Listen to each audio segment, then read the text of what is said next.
남들이 글쓰기 열심히 하면 돈이 된다는데 왜 내가 쓰는 글은 돈이 안 될까? 혹시 이런 생각 해보신 적 있나요? 저도 그랬어요. 블로그에 글을 수십 개 올려도 사실 대단한 일이 일어나지 않았습니다. 고객 문의는커녕 누가 읽었는지도 모를 때가 대부분이었죠. 그러다 글쓰기로 매출을 낸 경험이 있었습니다. 단 11일 만에 매출이 100만 원 넘게 들어온 거예요.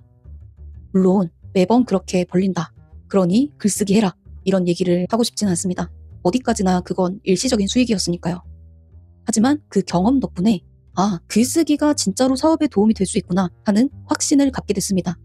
오늘은 그 이야기를 해보려고 해요. 왜 내가 쓴 글은 돈이 안 되는지, 그리고 어떤 글이 실제로 고객과 매출로 연결되는지 끝까지 들어보시면 글쓰기에 대한 시선이 조금은 달라질지도 몰라요. 회사를 다니던 때 저는 글쓰기를 나름대로 열심히 하기 시작했어요. 퇴근하고 나면 컴퓨터를 켜서 블로그에 글을 썼고 출퇴근 시간에도 시간을 쪼개서 핸드폰으로 글을 올렸어요. 근데 아무 일도 일어나지 않았습니다. 조회수는 재미가 없고 댓글도 없었고 고객 문의는 더더욱 희소했어요.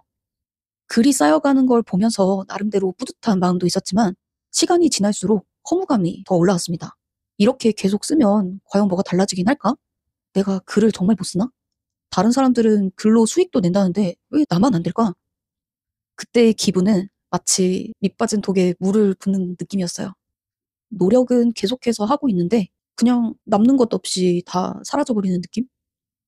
그런데 스레드를 시작하면서 재밌는 반응을 보게 됐습니다. 처음엔 블로그를 쓸 때와 똑같이 전자책 정보 위주로 글을 썼어요. 반응은 별로 없었죠.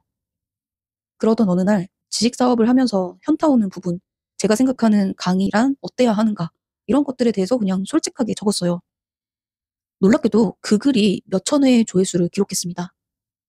그리고 그 글을 보고 어떤 분이 컨설팅을 받고 싶다라고 메시지를 보내주셨어요. 한 번에 100만 원이 넘는 돈이 들어왔습니다. 그때 알았어요. 돈이 되는 글과 안 되는 글의 차이는 필력이 좋고 나쁘고의 문제가 아니구나. 전혀 방향을 다르게 잡고 있었다는 걸 깨달은 거죠. 사실 저는 오랫동안 이런 착각을 했습니다. 이만큼은 알려줘야지. 정보를 많이 줄수록 사람들이 좋아하지 않을까? 그래서 글을 빼곡하게 채워서 올렸습니다. 어떻게 적은 정보를 주는데 팔로워들이 만족하겠어? 라는 생각이 있었던 거죠. 그런데 정작 반응은 싸늘했어요. 어떤 글이 사람들의 시선을 많이 사로잡는지 그때서야 열심히 찾아보게 된 것 같습니다. 사람들은 짧은 글 안에서 공감을 얻고 위로를 받고 자기 고민에 와닿는 문장을 찾아내더라고요. 그래서 저는 글을 덜어내는 연습을 했습니다. 첫 문장에서는 시선을 붙잡고 정말 하고 싶은 메시지는 한 줄 정도로 간단하게 남겨보는 연습이었죠. 그러다 보니 사람들의 반응이 달라졌어요. 뷰이님의 통찰력 너무 흥미로운데요? 이런 식으로 댓글을 남겨주시는 분들도 생겨났고, 두고두고 보고 싶은 글이에요. 저장해두고 볼게요. 하면서 리포스트를 하시기도 하더라고요. 그리고 제가 글을 계속해서 쓰면 쓸수록 사람들이 자연스럽게 제가 하고 있는 일에 대해서도 알게 되다 보니 누군가가 스레드에서 책을 출판하고 싶으면 누구를 찾아가면 좋을까? 라고 했을 때 자연스럽게 제 계정을 태그해주면서 에디터 뷰이를 찾아가면 좋다라고 추천을 해주시는 거예요. 사람들이 저를 신뢰하게 된 건 사람들의 뇌리에 남는 글을 써왔기 때문이었어요. 그렇게 방향을 바꿔서 글을 써보니까 예상치 못한 결과들이 찾아왔습니다.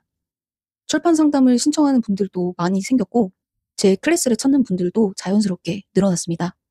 앞서 말했듯이 스레드 시작 11일 만에 매출이 하루에 100만 원 넘게 생기기도 했습니다. 스레드를 보고 그보다 더 비싼 서비스를 결제하신 분들도 있었기 때문에 그건 어떻게 보면 자랑할 만한 성과는 아닐 수도 있을 것 같아요. 저는 책을 만들어주는 일을 하다 보니까 그렇게까지 많은 고객이 필요하지는 않습니다. 하지만 이 스레드를 통해서 의미 있는 경험을 했던 건 글이 매출로 이어지는 구조를 직접 체득하고 실행해 볼 수 있었다는 겁니다. 그래서 많은 분들에게 고객을 만나기 위한 글을 쓸 때는 꼭 이 부분을 체크해 보라고 말씀드려요. 내가 너무 많은 메시지를 던지려고 하는 건 아닌지, 그리고 고객에게 불필요한 정보를 너무 과도하게 제공하고 있는 것은 아닌지, 고객에게는 사실 많은 전문 지식이 필요하지 않습니다. 예를 들어 우리가 쌍꺼풀 수술을 한다고 생각해보면 사람들은 쌍꺼풀 수술을 하는 원리나 수술 과정 이런 것들이 궁금하지는 않아요. 그냥 나 같은 눈을 가졌던 사람도 잘 됐는지, 내가 뭔가 쌍꺼풀 수술을 했을 때 얼마나 드라마틱하게 변할 수 있는지, 그런 것들이 궁금한 거죠. 그래서 나만의 전문성이 있는데 아무리 글을 써도 고객이 생기지 않는다면 내가 고객의 마음을 움직이는 글을 쓰고 있는지 아니면 그저 정보를 늘어놓고 있을 뿐인지 한번 점검해 보시면 좋겠습니다. 그러니까 결국 글쓰기가 돈이 안 되는 이유는 내가 글을 못 써서가 아닙니다. 방향이 잘못됐기 때문이에요. 나만 아는 글, 일기 같은 글, 논문 같은 글에서 멈추지 말고 나의 도움이 필요한 누군가를 위해서 한번 쉽게 써보세요. 독자의 질문에 대신 답해주고 독자가 필요한 순간에 시원한 사이다처럼 와닿는 글. 그게 바로 돈이 되는 글이에요. 저는 그렇게 글을 통해서 고객을 만났고 지금도 글이 제 일을 대신해주고 있습니다. 오늘도 스레드를 통해 찾아와 주신 분과 출판 상담을 진행할 예정이고요.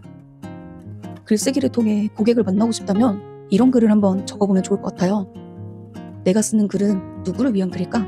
이 질문에 짧게라도 답을 적어보면 글쓰기에 대한 시선이 조금 달라질지도 몰라요. 지금 갑자기 무언가 적어보고 싶어졌다면 그게 작은 전환점이 될 수도 있어요. 에디터 뷰이였습니다.